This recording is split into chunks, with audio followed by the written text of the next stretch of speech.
अस्सलाम वालेकुम students, welcome to the Explore Academy. आज हम एलएलबी पार्ट 4 के मर्चेंटाइल लॉ के इंपॉर्टेंट क्वेश्चन को डिस्कस करेंगे। जैसे कि आपको पता है पार्ट 1 जो है it's related to companies law 2017। तो सबसे पहले हम कंपनी लॉ के जो मोस्ट इंपॉर्टेंट क्वेश्चन है ना उसको डिस्कस करते हैं। आपको कंपनी का पहला क्वेश्चन पूछ सकता है पेपर में कि कंपनी क्या होती है, ठीक है। उसके करैक्टरिस्टिक्स को आपने बताना है, देन आपने उसकी टाइप्स और फर्दर जो है पब्लिक एंड प्राइवेट कंपनी उसको एलेबोरेट करना है, ठीक है। पहले हम कंपनी को समझते हैं, ठीक है। इस चीज़ को मैं आपको बताती हूँ कि कंपनी होती क्या है। कंपनी एक ऑर्गेनाइजेशन का भी आप नाम कह सकते हैं, लीगल एंटिटी कह सकते हैं, ग्रुप कहते हैं, ठीक है। इसकी लिमिटेड लाइबिलिटीज़ होती हैं, ये सारी चीज़ें आपने लिखनी है। और ये जो पब्लिक एंड प्राइवेट कंपनी है ना, this is the most important question, ठीक है। मतलब मैं इसको वीआईपी क्वेश्चन कहूँगी पेपर के पॉइंट ऑफ व्यू के लिहाज से, क्योंकि पेपर में ये बहुत बार आ चुका है। 2023 का अगर आप पेपर देखें, 24 का देखें, सप्लीमेंट्री देखें तो इसमें आ चुका है, ठीक है। कंपनी बेसिकली पब्लिक कंपनी क्या होती है कि इसमें 7 मेंबर्स होते हैं, ठीक है। इसके लिमिटेड शेयर्स होते हैं और इसके जो है जी फ्री ट्रांसफरेबल होता है। और प्राइवेट कंपनी में हम देखें तो इसमें कोई जो है ना और not offer to general public कोई ऑफर नहीं की जाती। ये सिर्फ स्पेसिफिक लोगों के होते हैं। इसमें 2 नंबर भी होते हैं, मैक्सिमम 200 नंबर्स भी हो सकते हैं। इनका कोई भी जो शेयर होता है ना वो ट्रांसफरेबल नहीं होता, ठीक है। Can not rise money from public के लिए कोई ये पैसे वगैरह नहीं कमाते, ठीक है। ये इस तरह से आप इनके दरमियान में फ़र्क बता सकते हैं। अच्छा, नेक्स्ट क्वेश्चन है पार्टनरशिप एंड पब्लिक कंपनी। तो ये बेसिकली आपका पार्टनरशिप एक्ट पूरा आपको एक जो है ना एक्ट पढ़ना पड़ता है। तो उसी तरह से आपको यहाँ पे पार्टनरशिप और पब्लिक के बारे में डिफरेंस करके बताना। पहले आपने इनको लिखना है, ठीक है। इनके मेंबर्स बताने हैं, मेंबर्स बताने हैं, फंक्शन बताने हैं, लीगल एंटिटी के बारे में बताना है और फिर आपने इनके दरमियान में जो डिफरेंस है ना उसको आपने एलेबोरेट कर देना है। फिर memorandum of association, it's content and alteration.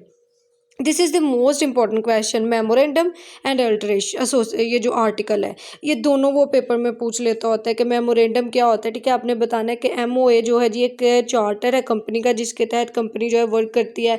इसमें नेम कंपनी का लिखा होता है, ठीक है। और उसका रजिस्टर क्लॉज होती है, मकसद क्या होता है कंपनी का वो बताया जाता है, कैपिटल उसका लिखा होता है, एसोसिएशन क्यों है। फिर उसके बाद आप अल्टरेशन का तरीकाकार बताएंगे कि उसमें कंपनी का नेम होता है, रजिस्टर ये कब हुई वो आप बताते हैं, ठीक है। फिर कैपिटल शेयर एसोसिएशन, तो ये सारी चीज़ें आप लिखते हैं। यानी बेसिकली जो एमओए है वो क्या है कि वो कंपनी का मुकम्मल बायोडाटा जो है उसके अंदर मौजूद होता है, उसका कैपिटल कितना है, ठीक है। ये सारी चीज़ें उसमें हम दर्ज करते हैं। तो ये आपने जो है बताना है, ये मोस्ट इंपॉर्टेंट क्वेश्चन आप इसको कह लें, ठीक है। अल्ट्रेशन जो है वो तभी इसकी हो सकती है, ठीक है, जबकि लीगली प्रोसीजर और अप्रूवल के तहत हो, अदरवाइज कंपनी को जो है वो नहीं किया जा सकता।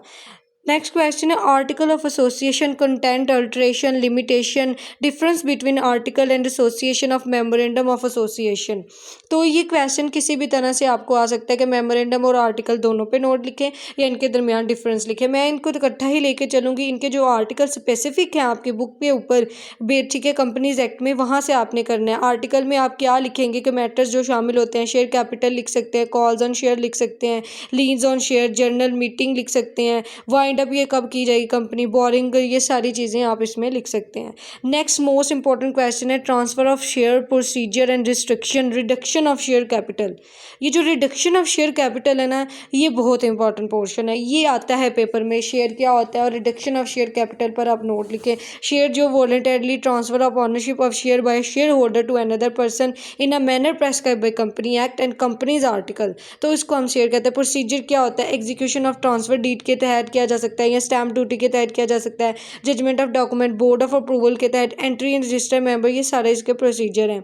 Restriction of transfer of share, कहाँ पे रिस्ट्रिक्शन होगी वो आपने मजीद इसमें एलेबोरेट करना है। रिडक्शन का ज़रूर आपने लिखना है कि कैसे डिक्रीज़ होता है, ये ज़रूरी है, ये बहुत इंपॉर्टेंट है, ये वो पूछ लेता है।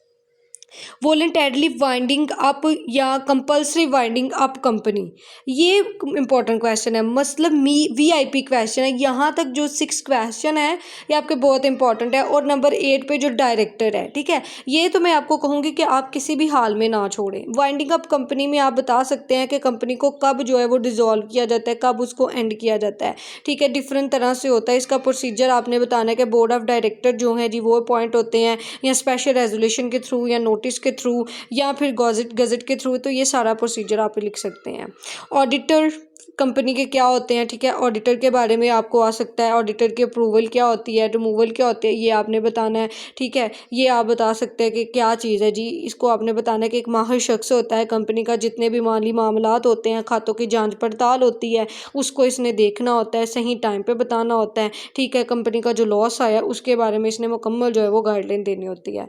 मज़ीद आ जाता है डायरेक्टर क्या होता है कंपनी का, उसके बारे में आपने बताना है। डायरेक्टर का जो रोल है, ठीक है, कंपनी में, वो आपने लिखना है। ये मैं आपको थोड़ा सा बता देती हूँ, ठीक है जी। डायरेक्टर के बारे में क्या है कि जी ये वो शख्स होता है जो कंपनी के शेयर होल्डर्स को मुंतखब करता है ताकि वो जितने भी कंपनी के मामलात हैं उनको चला सके। डायरेक्टर जो है बोर्ड ऑफ डायरेक्टर्स के बनाते हैं, कंपनी के इंतज़ामिया को चलाते हैं। ये क्वेश्चन आपको इस तरह से भी आ सकता है कि भाई बोर्ड ऑफ डायरेक्टर्स पे नोट लिखे, फिर इनकी क्वालिफिकेशन के बारे में आपने बताना है कि साउंड माइंड होनी चाहिए, कोई फ्रॉड नहीं होना, सॉल्वेंट नहीं होना चाहिए, अपॉइंटमेंट तकर्री जो कैसी होती है, इनकी ड्यूटीज़ क्या होती हैं, लाइबिलिटीज़ क्या होती हैं, वो आपने इसमें लिखना है।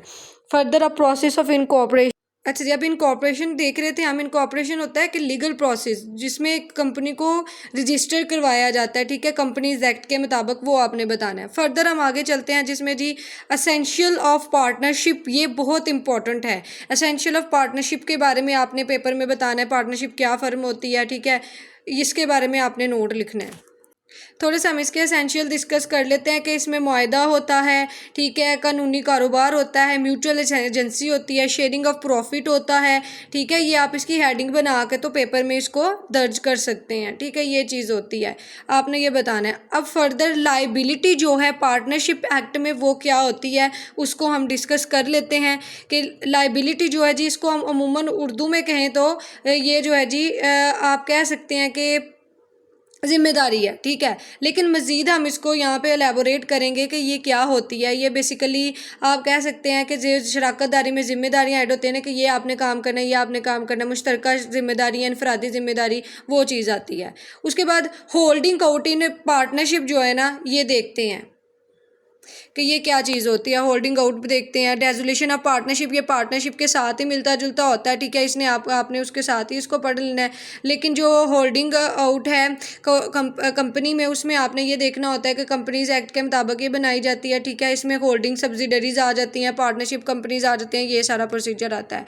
अब नेक्स्ट हम चलते हैं पार्ट 3 पे, जिसमें आता है एसेंशियल ऑफ निगोशिएबल इंस्ट्रूमेंट्स क्या हैं वो हम देख लेते हैं जी। सबसे पहले आपने निगोशिएबल इंस्ट्रूमेंट के बारे में बताना है। अगर कोई भी क्वेश्चन इसमें से आ जाता है तो आपने निगोशिएबल इंस्ट्रूमेंट्स को लिखना है, ठीक है। उसमें बिल, प्रोमिसरी नोट, एक्सचेंज, ये सब आ जाते हैं। फिर आपने उसके एसेंशियल बताना है कि ये राइटिंग में होता है, बगैर किसी शर्त के होता है, यानी अनकंडीशनल होता है, साइंड बाय मेकर होता है, सर्टेन पार्टीज होती हैं, सर्टेन सम ऑफ मनी होता है इसमें, ठीक है, ट्रांसफरेबल होता है। बिल ऑफ एक्सचेंज क्या होता है, ठीक है। बिल ऑफ एक्सचेंज को मैं आपको अब मजीद बताती हूँ, फिर प्रॉमिसरी नोट को हम डिस्कस कर लेंगे। चेक तो आपको अमूमन पता ही है ना कि ये कोर्ट का डॉक्यूमेंट होता है।